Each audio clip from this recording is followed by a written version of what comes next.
Chief General Torre, to other excellencies here, to other distinguished guests, magandang umaga po sa inyo lahat. Today mark not just the end of my term, but the culmination of the deeply fulfilling career in public service, one that has been guided by our Lord's grace and strengthened by the unwavering support of many. I stand before you this momentous morning to take my final bow as Chief of the Philippine National Police. I am filled with emotions, grateful, fulfilled, and reflective of the journey we have taken together. This role has challenged and changed me beyond measure. But above all, it has given me the honor of serving our nation alongside the finest men and women of the Philippine National Police. I'm deeply grateful to the President Ferdinand Bongbong Marcos Jr., whose leadership and trust have given us clear direction and a strong mandate to carry out our mission. Mr. President, thank you for the trust and confidence you have bestowed upon me to lead the 231,000 strong men and women of the Philippine National Police. Serving the Filipino people under your administration has been the highest honor of my professional life, a privilege I carried with utmost humility, dedication, and a deep sense of duty. From the moment I assumed this office 14 months ago, we rallied along a clear and powerful vision. Sa bagong Pilipinas, ang gusto ng pulis, ligtas ka. More than a slogan, it has become our shared compass. My goal was not only to sustain our gains, but to push forward building a modern police force for a modern Filipino society. At the heart of this commitment were three key priorities: enhance leadership and professionalism, expand operational capability, and earn and uphold the public trust. I also vowed to pursue organizational streamlining and modernization, optimizing resources, eliminating redundancies, and prioritizing the well-being and safety of our police personnel. I commended to intensifying the campaign against illegal drugs, crime trafficking, cybercrime, and terrorism, while laying the foundation of a technology-driven PNP equipped to face modern threats with innovative and data-driven solutions. All this, I promise, with a vision of building a mahusay, matatag, at maasahan na kapulisyahan. We sought to build upon the transformation of those who came before us, while initiating a paradigm shift toward more streamlined, flatter, responsive, and adaptive systems that meet the evolving demands of modern policing. Today, I take great pride in highlighting some of the meaningful reforms we have achieved together. Internally, we introduced several initiatives to enhance efficiency and uplift morale, including streamlining the organization to a more flatter but accountable PNP personnel, shortening other ceremonies, especially Monday flag racing, ensuring that our policemen are ready to receive our public before 8 o'clock in the morning, and digitizing the promotion process to eliminate the manual folder submissions. We also expedited the release of retirement claims, provided HMO cards as additional benefits, and strengthened our legal assistance program for PNP personnel. Through our partnership with the PNP OLC Foundation Corporation, we also extended financial support to more or less 1,000 PNP personnel and NUPs suffering chronic illnesses, because we believe that those who dedicate their lives to protecting others also deserve protection and care. We also reinforce our internal discipline mechanism and sustain our efforts to cleanse the ranks. From April 2024 to April 2025, the PNP resolved a total of 3,455 administrative cases, resulting in 1,164 dismissals, 166 demotions, 1,360 suspensions, and other disciplinary actions such as salary forfeitures, reprimands, and restrictions. These actions demonstrate our commitment to upholding discipline and public trust, ensuring that PNP personnel are held accountable without resorting to public humiliation. Externally, our commitment to maximum police visibility and intensified anti-criminality campaign anchored on crime prevention and effective crime solution has yielded tangible results. We have achieved a further increase of 3.57% in overall crime volume from the period April 2024 to April 2025, as well as a decrease of 10.35% in index crimes compared to 2023 and early 2024. These figures go beyond statistics. They reflect safer streets, more secure communities, and renewed sense of public trust. Our relentless campaign against drug syndicates reached a historic milestone with the largest drug seizure of, in the Philippine history, an operation in Alitagtag, Batangas that yielded 1.4 tons of illegal drugs valued at 9.6 billion pesos. Overall, we conducted 52,747 anti-illegal drug operations, resulting in the arrest of 62,306 individuals and the confiscation of illegal drugs with an estimated total value of nearly 20.8 billion pesos. This landmark accomplishment stands as a testament to our firm determination to dismantle drug networks and eradicate the scourge of illegal drugs from our communities. We have intensified our high-impact law enforcement operations, sending a clear and sounding message. No matter where you go, no matter how far you run, the law will find you. Our pursuit of justice has reached beyond our shores with the arrest of dismissed Banban Tarlac Mayor Alice Goo in Indonesia. Sabi ko nga, dahil sa batas natin, walang puwang na pwede kang magtago. In my time, no crime, hindi po pwedeng walang solusyon. So nothing is impossible within the Philippine National Police.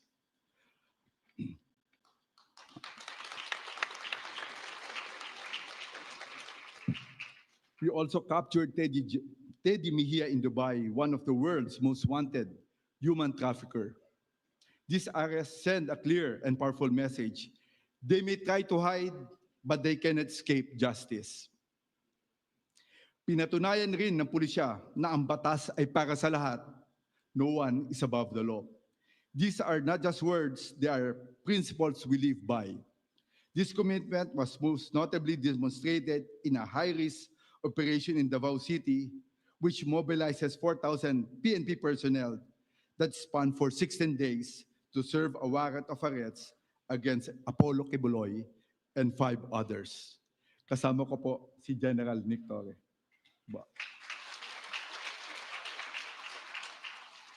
Who are facing serious charges of human trafficking and sexual abuse.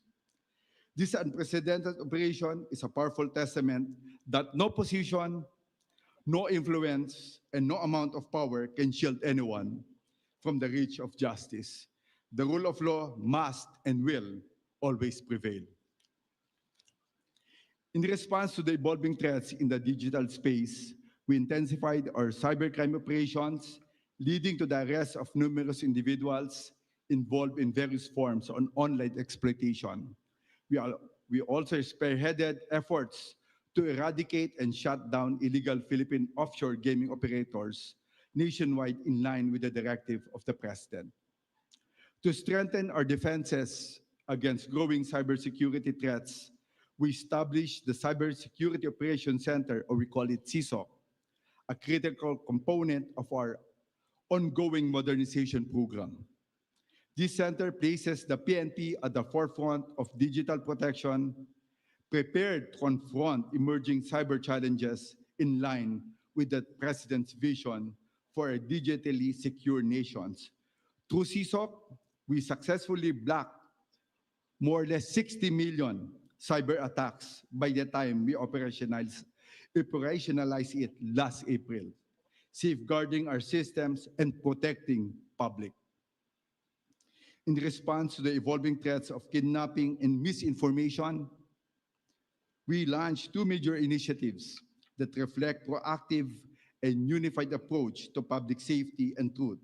The Joint Anti-Kidnapping Action Committee, or JACAC, was created to address the increasingly sophisticated and transnational nature of kidnapping, especially those targeting vulnerable individuals to an intelligence-driven, victim-centered strategy anchored on interagency collaboration.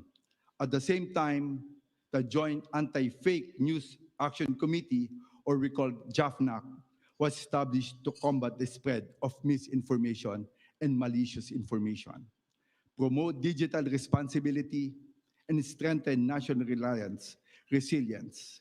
Both efforts align with the President's vision of a safe, secure, and well-informed nation. To cap my term as Chief of the Philippine National Police, we ensured the safe and peaceful and orderly conduct of the 2025 national and local elections through meticulously planning, strong interagency coordination, and strategic development and deployment, especially in critical areas. I am proud to report that there were no election failures and no major security incidents. Most notably, we achieved a historic 82.2% voter turnout, the highest ever recorded for a midterm election.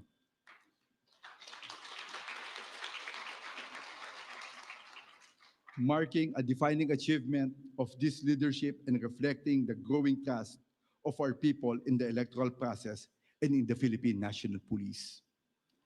All these accomplishments were made possible by the dedication of the men and women of the Philippine National Police. I thank our President for the guidance and support that allowed us to turn our vision into a meaningful reality. Thank you, sir. To every police officer, I extend my sincerest thanks. Your commitment, discipline, and sacrifices are what truly define this organization. To our non-uniform personnel, our unseen yet essential workforce behind every successful operation and initiative, thank you. Your contributions are truly invaluable. My sincerest gratitude also to the following people, of course, to the National Security Advisor, Eduardo Año, who helped us sa kanyang mga intelligence effort. Of course, to Nika, General De Leon, to the former Secretary Benhar Abalos, thank you for guiding us. Of course, yung kasama po natin sa AFP, General Browner, sir, General Galide, kasama kong barkada po namin, si Coast Guard for helping us po secure po yung election. Kung hindi po namin sigurado sila kasama sa BARM, it will be a different story. Sir, maraming salamat po sa inyong lahat.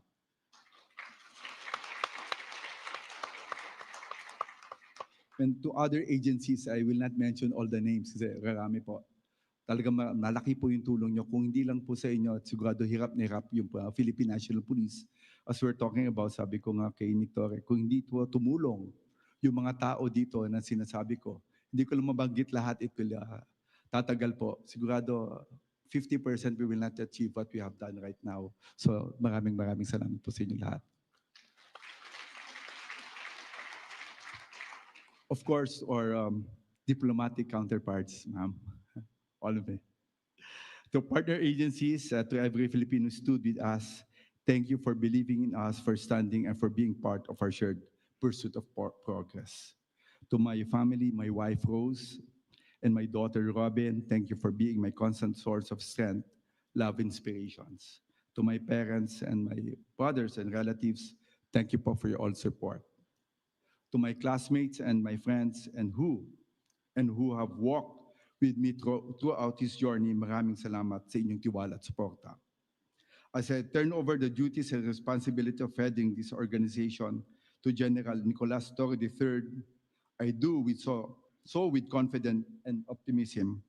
He is a proactive, hardworking, and dedicated leader, and I'm certain that the Philippine National Police will continue to thrive under his command. General Torre, congratulations.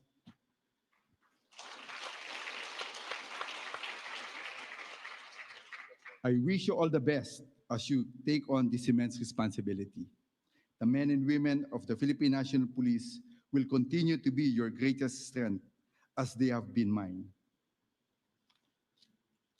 And now I step away from the helm. I am reminded of the saying in the military. Old soldiers never die. They just fade away. Pero sa police po, iba po kami. Cops never die. They simply disappear in style. Kami lang po. Iba talaga kami. So looking back on all that we have accomplished, the challenges we surpassed, the victories we claimed, and the values we upheld, no achievement is greater than having brought dignity to this uniform. Taas noo ko pong ipagmamalaki na masarap iwanan ang serbisyo na maayos ang organisasyon at may respeto at tiwala ang tao sa pambansang kapolisihan. So again, sa bagong Pilipinas, ang gusto ng polis, sigaw lang natin para marinig naman yun sa ibang country kasi kinakabahan sila. Sa bagong Pilipinas, ang gusto ng polis, lakasan pa rin natin. Boss, mga RD natin dapat marinig kasi dapat marinig sa abroad. Sa bagong Pilipinas, ang gusto ng polis, maraming salamat po. Thank you very much for your service, Police General Romel Francisco Marbil. You may now be seated.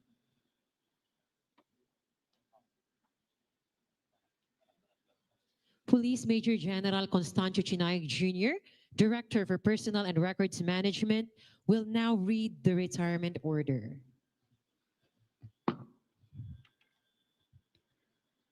Retirement.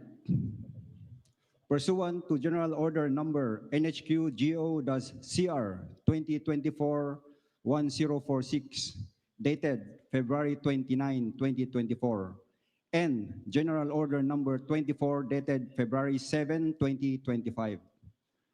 Police General Romel Francisco Daleg Marbil, O.00826, is compulsorily retired from the PNP service effective February 7, 2025, and is extended until June 2, 2025. By command of President Ferdinand R. Marcos Jr., Official, Edgar Alan O. Cubo, Police Lieutenant General, the Chief of Directoral Staff. Signed, Constancio T. Chinayog Jr., Police Major General, D. Director for Personnel and Records Management. Thank you once again, sir. You may now be seated. We shall now come to the oath-taking and donning of ranks of the newly appointed Chief of the Philippine National Police. The Director for Personnel and Records Management, Police Major General Constancio Chinayog Jr., will now read the promotion orders.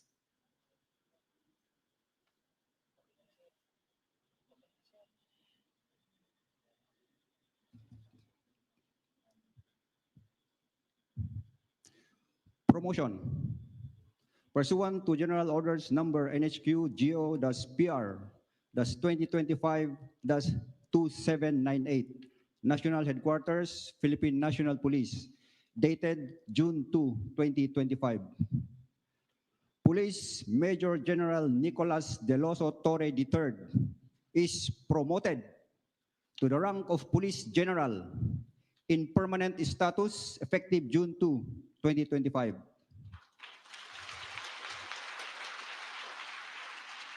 By command of President Ferdinand Romualdez Marcos Jr., Official, Juanito Victor C. Remulla, Secretary, Department of the Interior and Local Government.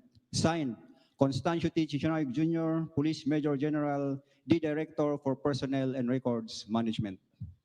At this moment, we shall witness the oath-taking of the incoming Chief of the Philippine National Police. May we request Mrs. Patricia Jane Torre, as well as Mr. Julius Patrick, Rod Felicer, and Bert Felix Torre to join our honoree. To to administer the oath is the President of the Republic of the Philippines, His Excellency Ferdinand R. Marcos Jr. For the solemnity of the ceremony, everyone is requested to rise.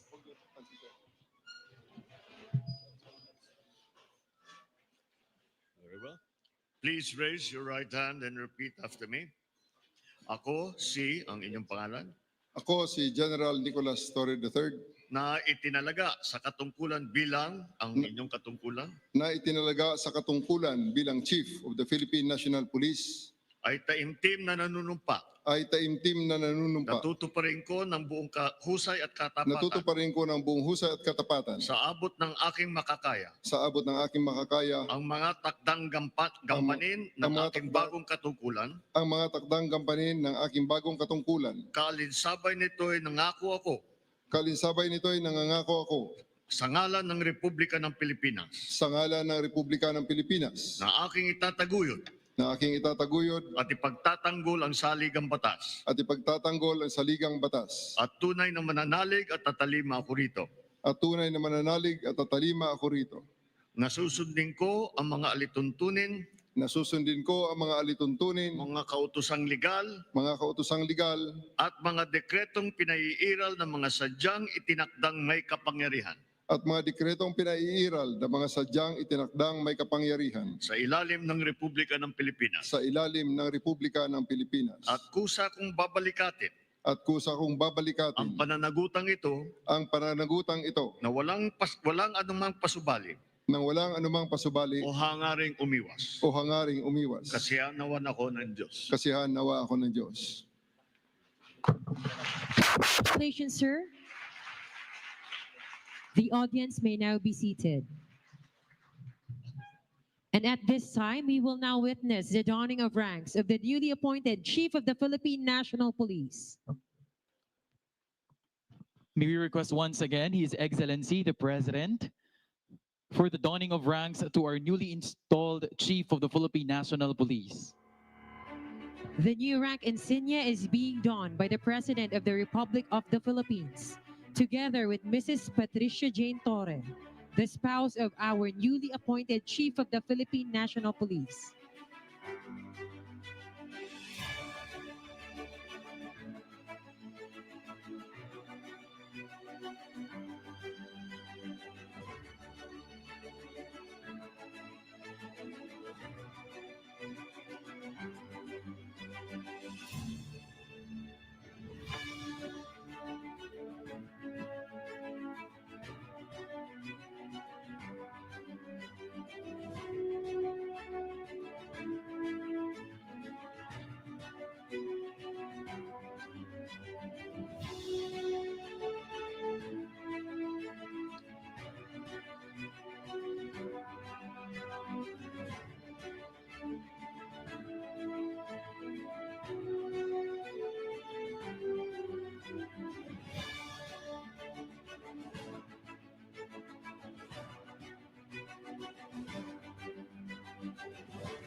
And the new Persian cap will be given.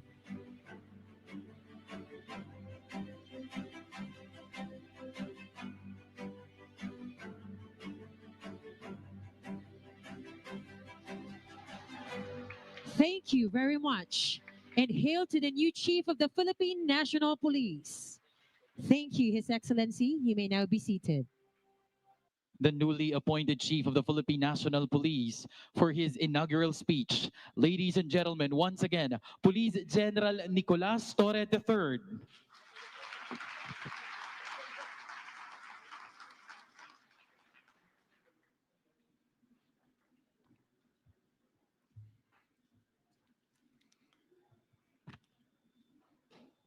His Excellency Ferdinand R. Marcos Jr., President of the Republic of the Philippines, members of the Cabinet, led by Executive Secretary Lucas Bersamin and Secretary of the Interior and Local Government, Juanito Victor Sirimulla, sir, officers and personnel of the Philippine National Police, partners in uniform in the Armed Forces of the Philippines, members of the Diplomatic Corps, fellow public servants, friends and my family, my wife Jane, JP, RF, and BF, to everyone joining us from the live stream. And allow me to greet my late father, Master Sergeant Rodolfo M. Torre, 551354 PC. Magandang araw po sa inyong lahat. Today I stand before you as a public servant, humbled by the enormity of the task and inspired by the mission all of us share to serve and protect the Filipino people with integrity, courage, and compassion. To President Marcos, sir, thank you for entrusting me this responsibility, sir. This is a position of trust, and as the duly elected representative of the Filipino people, you have my full commitment, and I will abide solely by your directive in faithful service to our nation and the strengthening of the Philippine National Police. To General Romel Marbil, sir, thank you for your service and legacy. I and the entire Philippine National Police will build on your efforts and aims to steer our organization forward, grounded in unity and guided by the principles of the rule of law. We recognize that every step we take from today is built on the foundations that you have laid. And to the Filipino people, the very reason for our existence, we, the Philippine National Police, shall work harder to earn and ensure that our communities are safe, your rights are respected, and your trust is earned. I believe that we are ready to deliver on your expectations as we had done in the past. At hindi ako nag-iisa. I stand shoulder to shoulder with the over 220,000 strong and dedicated men and women of the Philippine National Police, each one entrusted with upholding the dignity and honor that our badge represents. As your Chief of the Philippine National Police, in addition and in continuation of the legacy of General Marbil, I will lead with three core pillars. Pillar number one is in compliance to the directive of the President for swift and responsive public service. We will institutionalize a 3-minute emergency response time in major urban centers, and this had been done already during my term in Quezon City in the 3-minute response time project. This is not just a benchmark, it is a lifeline. Every call for help deserves immediate attention and action. We will be present. Makikita nyo kami sa kalsada, sa komunidad, sa palengke at sa bawat lugar na kinakailangan ng ating presensya para magbigay ng kapanatagan at ng kalooban. Kung nasaan man ang bawat Pilipino, sila ay ligtas. To support this, we must ensure pillar number two, unity and morale within the ranks. A divided force cannot defend a nation, thus we will strengthen our core from within, guided by discipline, mutual respect, and leadership by example. To our men and women in uniform, we expect the best from you in protecting others. With this expectation, we will also give you the best training, best leadership, best support, and the best opportunity to grow in this institution. Because those who are asked to give all also deserve nothing less in return. Pillar number 3, accountability and modernization. In support of the President's reform agenda and of key pillar number 1 on swift and responsive public service, we will modernize our systems, enhance our investigative tools, and adopt innovative technologies that protect rights while ensuring order. In support of these 3 pillars, I give you these 3 promises. Una, sa buong kapulisan, nandito ako at ako ay lagi niyong kasama. Sabay nating harapin ang lahat ng hamon ng ating organisasyon at sabay nating pangalagaan at itaas ang dangal ng ating uniforme. But I will ask something from you in return of this promise. Sa ilalim ng aking pamumuno, action will be rewarded. Hindi sapat ang pogi points. We will reward those policemen who will work hard on our 3 pillars. Respond to public swiftly, unite and uplift the morale of your fellow public servants, and hold yourself and others within the ranks accountable. Real talk lamang. No need for endorsements under my leadership. Appointments will be based solely on merit, and only the most competent will be entrusted with the right positions in the right places. Deliver excellence in your police work. File affidavits, execute warrants, bring criminals to justice, raise your hands in front of judges and fiscals, and provide evidence against these criminals to support their conviction, and you will be recognized and rewarded. Of course, I have to reiterate that all of these actions must be done within the ambit of the law, evidence-based, and rights-respecting. I challenge each and every member of the PNP to be louder than me, not only in words, but also in action. When you're doing extraordinary things for the people, you deserve to be heard and recognized. Magubanta sa pagserbisyo nga matinud-anon. Magbinuligay kita sa aton ginahandom nga kalinong sa aton nga nasyon. Agtitinulong tayo amang salaknib iti panggilan tayo. Sama-sama nating iangat ang watawat ng isang malinis at tapat na pambansang kapulisyan. Pangalawa, to our foreign guests and residents, we are happy that you have chosen the Philippines to be your second home. I promise that all of our laws apply equally to all, regardless of nationality.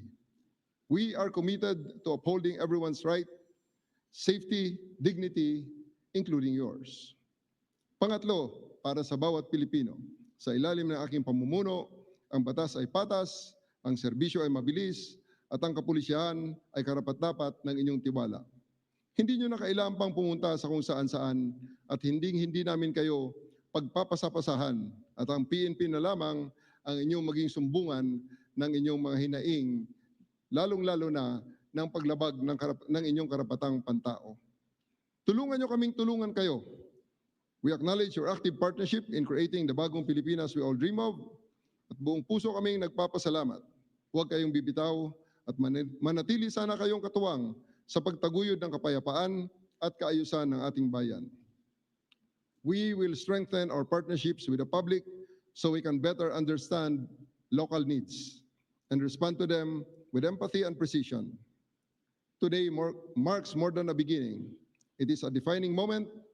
Thus, let us seize it with unwavering courage, grounded in humility and a relentless commitment to serve the Filipino people with honor, excellence, and integrity. Maraming salamat po. Mabuhay ang pambansang pulisya, mabuhay ang bagong Pilipinas, mabuhay ang sambayanang Pilipino, at sa bagong Pilipinas, ang gusto ng pulis, ligtas ka! Maraming salamat po. Thank you very much and congratulations, Police General Nicolas Torre III.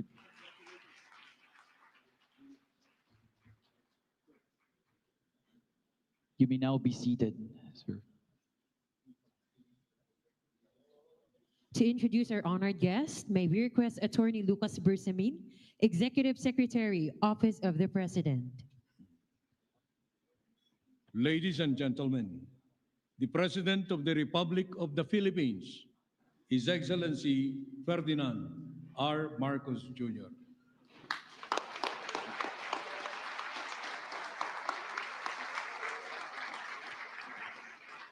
Thank you, Executive Secretary Luke Bersamin, for your introduction. Please take your seats.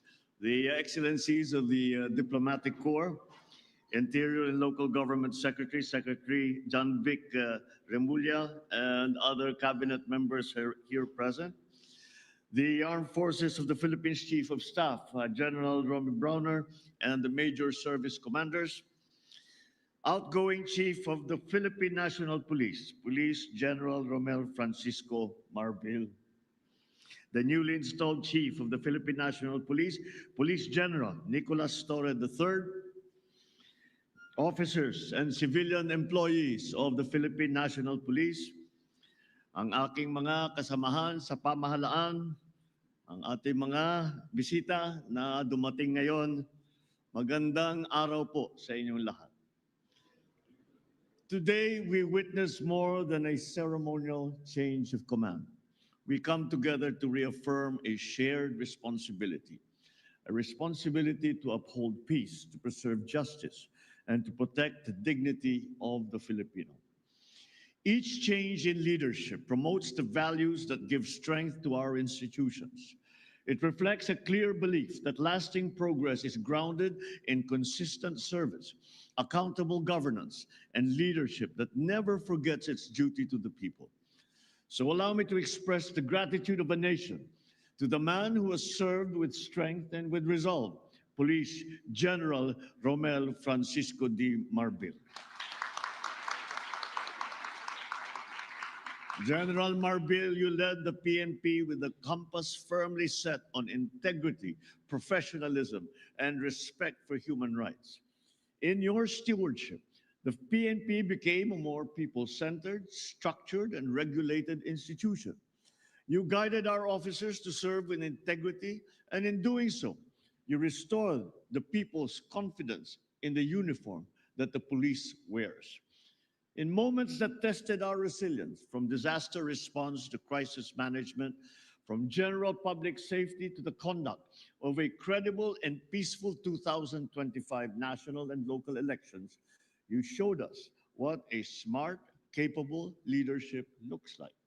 Sa ilalim ng inyong pamumuno, naging sandigan ng pamahalaan ng kapulisan na sa paghahatid ng tulong, pagbibigay ng proteksyon at pagtataguyod ng karapatang pamtao.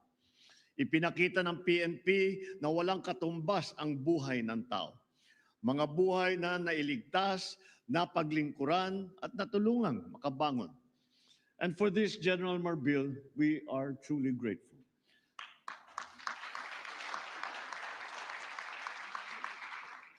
As we bid farewell to a leader who has embodied honor and excellence, we welcome one who is equally competent to lead the men and women of the PNP, Police General Nicolas D. Torre III. Your assumption of command comes at a time that calls for clarity, for courage, and for conviction. These challenges that we face are evolving. We have transnational crime, cyber threats, extremist violence, and even police misconduct. At the same time, the opportunities to earn trust and improve public service have never been more reachable. Your leadership will help define what kind of police force we continue to build. One that acts with precision, responds with compassion, and stands as a pillar of accountability. Hamon ko sa iyo, panatilihin mong malinis at marangal ang hanay ng ating mga kapulisan. Bilisan ang investigasyon sa mga kaso laban sa mga pulis na lumabag sa batas upang maibigay natin ng hustisya sa lalong madaling panahon. Paigtingin din ninyo ang presensya ng kapulisan sa mga lansangan. Siguruhin mas maraming pulis na umiikot sa mga kalsada at nagbabantay sa ating mga komunidad. lalo na sa lugar na madalas ang krimen at kaguluhan. Kapag kailangan ng taong bayan, dapat may pulis na agad nagre-responde. Iparamdam natin sa mga Pilipino na may pulis na handang dumamay at pagtanggol sa kanila sa lahat ng oras. Sa tulong ng PIDEA, ipagpatuloy ninyo ang paglaban sa illegal na droga. Magsagawa pa rin tayo ng drug seizures at tiyakin na sasampahan ng kaso ang mga drug dealer at mga drug lord. Patuloy din kayong magmatyag sa ating mga komunidad para kahit ang small time ng mga drug dealers ay wala ring ligtas. Hindi dapat natatakot ang estudyante o ang mga manggagawa, motorista, magulang na maglalakad sa kalsada umaga man o gabi. Bilang alagad ng batas, inaasahan ang buong kapulisan na kumilos ng marangal, maglingkod ng katapat at maging sandigan ng ating mga kababayan. Iwasan ninyo ang paggamit ng pribilehiyo para sa pansariling benepisyo. Maging instrumento kayo sa katuwiran, kapayapaan at kaunlaran. Continue to engage with communities and partner with local governments and stakeholders. Strengthen your cooperation with all the other agencies. And above all, center every initiative on the needs, the rights, and the welfare of each Filipino. Let your badge be your daily pledge, not to command, but to serve with integrity. Let every decision uphold the law, and let every gesture reflect the quiet dignity of true public service. May the PNP become a source of hope and reassurance to every community that you protect. This change of command ceremony is a renewed promise, a clear mandate to champion peace, to serve with honor, and to move our nation forward with dignity. Together, let us shape a bagong Pilipinas where every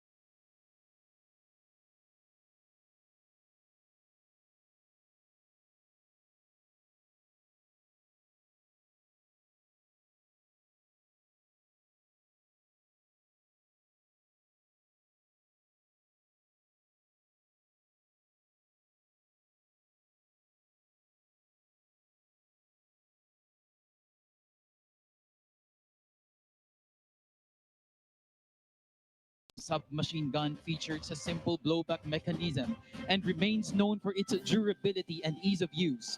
Once issued to the Philippine Constabulary and later the Integrated National Police, it was used by the Philippine National Police during the 1970s, primarily for counterinsurgency and internal security operations.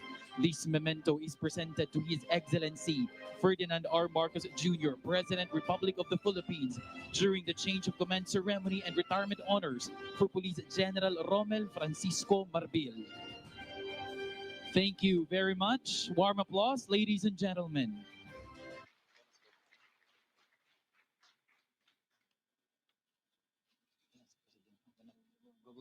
Manatili po tayong nakatayo at magsitayo po tayong lahat at ating awitin ang PNP Lingkod ng Bayan.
And that concludes the ceremony. On behalf of the men and women of the Philippine National Police, we would like to thank the President and our distinguished guests for gracing this event.